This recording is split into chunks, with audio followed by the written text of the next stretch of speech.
ज्ञान मंत्रा home remedies में आप सभी लोगों का स्वागत है और आज मैं आपको बताने वाली हूँ कि कब है घट स्थापना का शुभ मुहूर्त, पूजन विधि और नवरात्रि में क्या है कलश के महत्व। हिंदू धर्म में मान्यता है कि कोई भी शुभ काम शुरू करने से पहले या फिर पूजा पाठ त्योहार शुरू करने से पहले घट यानी कलश की स्थापना की जाती है। इससे घर में सुख समृद्धि आती है और काम अच्छे से संपन्न होता है। नवरात्रि में भी कलश स्थापना का एक खास महत्व है। कलश स्थापना के दिन से ही नवरात्रि की शुरुआत हो जाती है। मान्यता है कि कलश में सभी ग्रह, नक्षत्रों और तीर्थों का निवास होता है। इसके अलावा कलश में भगवान ब्रह्मा, विष्णु, शिव समेत सभी नदियों, धार्मिक स्थानों और 33 कोटि देवी देवता कलश में विराजते हैं। इसलिए इसकी स्थापना के बाद ही नवरात्रि के व्रत शुरू होते हैं। पितृपक्ष खत्म होते ही नवरात्रि शुरू हो रहे हैं। 26 सितंबर को नवरात्र के कलश की स्थापना की जाएगी और 9 दिनों की पूजा शुरू हो जाएगी। कलश स्थापना से घर में फैली सभी तरह की नकारात्मक ऊर्जा खत्म होती है और पूजा अच्छे से संपन्न होती है। अब बात करते हैं शुभ मुहूर्त के बारे में।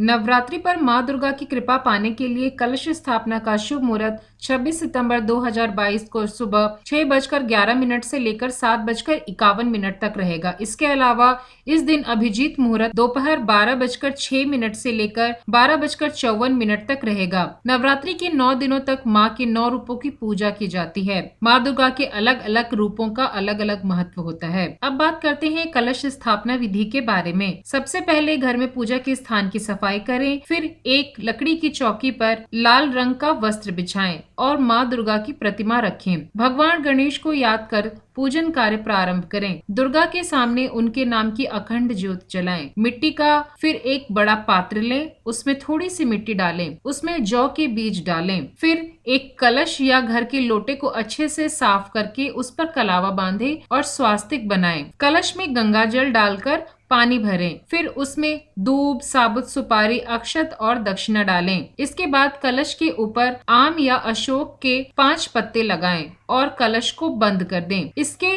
ढक्कन के ऊपर अनाज भरें। नारियल को लाल चुनरी में लपेटकर इसके ऊपर रख दें। अब इस कलश को जौ वाले मिट्टी के पात्र के बीचों बीच रख दें। इसके बाद सभी देवी देवताओं का आह्वान करके माता के सामने व्रत का संकल्प लें और विधिवत 9 दिनों तक पूजा करें। कलश स्थापना करने के बाद इसे 9 दिनों तक बिल्कुल भी ना हिलाएं और नियमित पूजा करें। एक बात का आप ध्यान रखें कि उत्तर और उत्तर पूर्व दिशा यानी ईशान कोण को ही पूजा के लिए सर्वोत्तम स्थान माना गया है।